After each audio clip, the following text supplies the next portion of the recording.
wako chonjo kabisa. Naam. Kabla hujaendelea basi ningependa kuwapeleka moja kwa moja hadi katika mkutano wa wanajubilee ambao wanazungumzia masuala yaliyoibuka katika kipindi hiki cha, manake tulisema kwamba mambo ni hayo. Kwa hivyo mtazamaji, basi tunaenda hadi katika mkutano fulani ambapo wanajubilee wanazungumza. Constituency in Murang'a County wish to make an official statement in response to the media circulating clips circulating on social media and related reports. On 26th of October, I, as the chief agent for Jubilee, was informed of an anomaly of votes in Keire police station, stream number 2, whereby the presiding officer, John Kiguru, posted a total of 440 votes, rightfully meant and belonging to Uhuru Kenyatta, to Japheth Kaluyu, another candidate in the presidential elections, who had actually received 0 votes from that stream. This can be verified, and I'll be giving you the Form 34A after this statement. The Jubilee agent at Cairo Police Station, by the name Anne Wangare, noted the anomaly after the transmission of those votes. And she brought this to the attention of the presiding officer. After the anomaly was noted, she then immediately brought it to the attention of her officer, who raised the matter with Kandara returning officer Martin Malonza. Our chief agent, John Gitao Jonjo, who was working with me as the main person on the ground, directly raised the matter once again with the returning officer, who referred him to that he will deal with the matter later.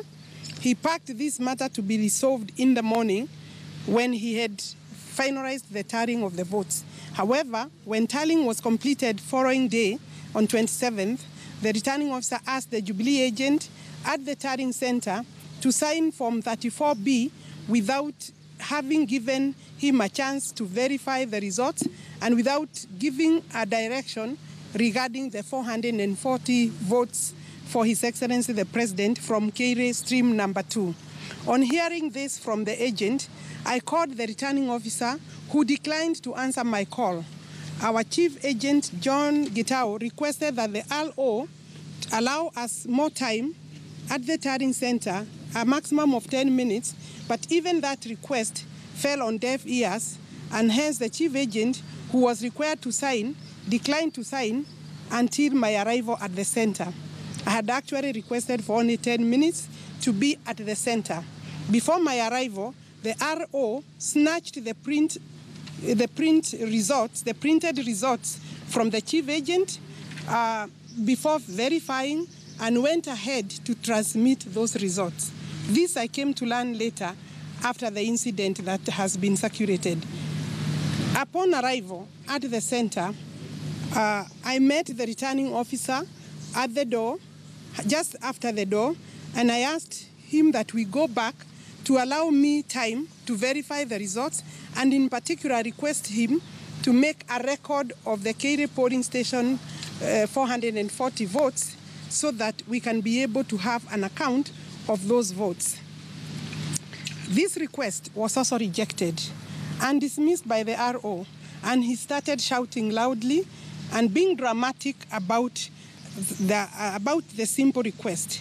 The whole incident for me is unfortunate and would have been avoided had the RO appreciated his role vis-a-vis the role of an agent wanting verification and accuracy of results and the record of those results. The RO is aware that we had no reason as a team in Kandara to change any results, as majority of the votes belonged to Uhuru Kenyatta, and the record here in this bomber, the record of Form 34B speaks for itself. We have more than 95.8% in that station.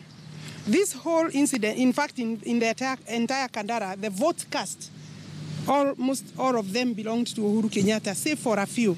The whole incident seems to have been calculated and choreographed with all intent to create a false narrative.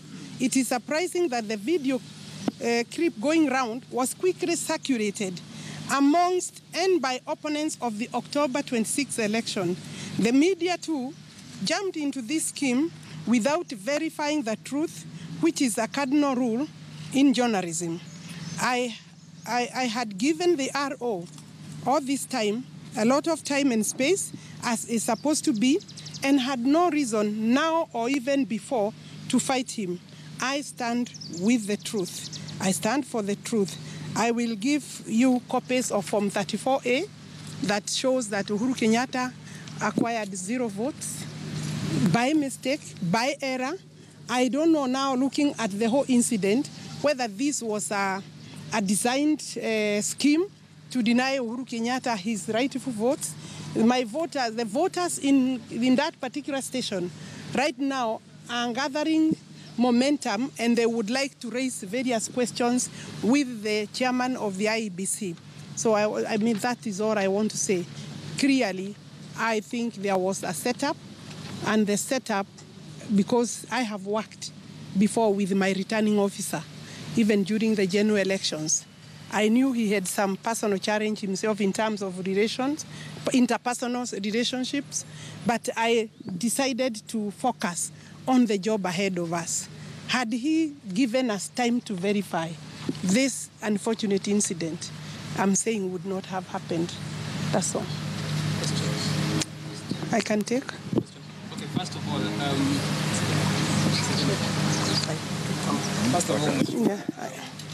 you know too well that the returning officer has no power to vary results as presented by the presiding officer at the polling station level. Why would you then even try to look for mediation, look for any difference of resolution of such a thing? It is not permitted anyway. Then number two, yes, you say that you didn't have any intention to fight the returning officer, but really the conduct does not appear peaceful. Thank you very much.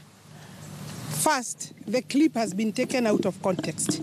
We had worked very well with him and had made requests which were falling on deaf ears. Actually, I would say, if you watch the clip without any bias, you will find that his own conduct, the loud remarks and shouting he's making, he's actually distasteful, and he's playing to the gallery. Right? You are right that the returning officer has no authority under the law to change the results, even if they are improperly or incorrectly posted. But the returning officer, including the agent, has the right of recording, and he's mandated to pick any anomalies or disputes and mark those in Form 34B. If you look at Form 34B, and I'll be giving you a copy, it has a section for comments.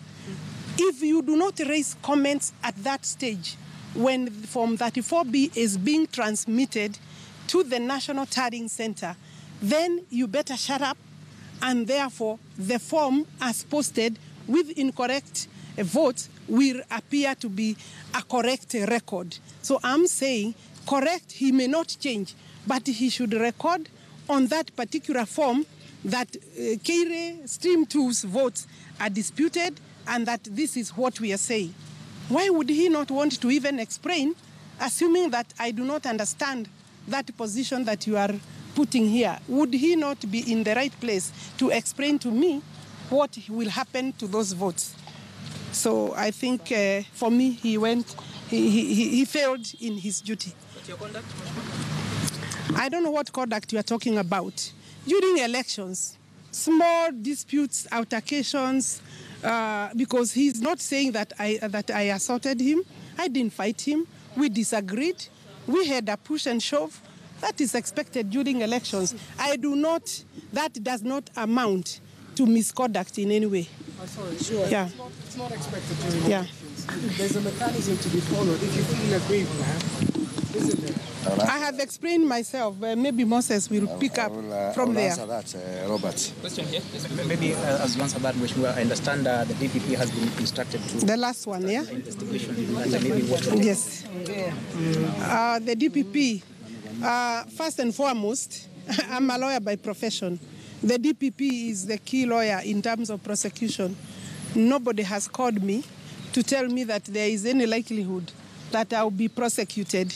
I do not wish to assume that I'll be prosecuted because the social media or the media has said so.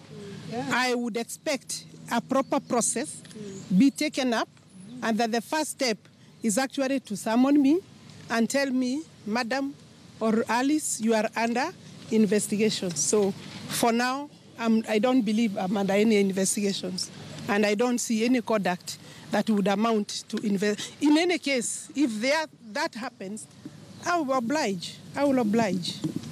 Yes. Thank you very much. I think we are dealing here with a typical case of minor KI, the minor KI ruling, which has brought a lot of complexities in the management of our elections. You will recall that the chairman of IEBC, the National Returning Officer, Mr. Chebukati, had to go to Supreme Court to seek for direction on what to do in the case that, forms from the lower levels of elections, that is from presiding officers, do not tally with the one from constituencies. And he was directed by the Supreme Court that in that case you have no power to change, but however, you must record any such discrepancies and make them public. What the Honorable Alice Wahome was asking the RO, a junior RO to the National Returning Officer, was nothing else but just that. But she is Alice Wahome, and she is from Jubilee, so she has no right. So the right that Chebukati went to court, to Supreme Court, the highest court of record, to seek for, so it does not apply for the junior officer. Number two, and this is for you guys in the media, I'm very, very glad people are taking interest in the conduct of Alice Wahome. And you're not, I would expect you to take the same interest for those people who are throwing stones and rocks in the streets. I mean, what should come first? Who should you ask first? Yeah? What manifests conduct? Someone who is just speaking, or someone who is saying, let us blockade the roads? I think you guys in the media are just being funny. You are just being funny. Now, here are people who are stoning policemen. You are not asking them that question, but you are just saying, oh, police brutality. You don't look for people who are inciting others. You say, oh, conduct of Alice Wahome, as if you are the moral police. I agree for you to be the moral police, but if you are the moral police, you need to start from where it starts from.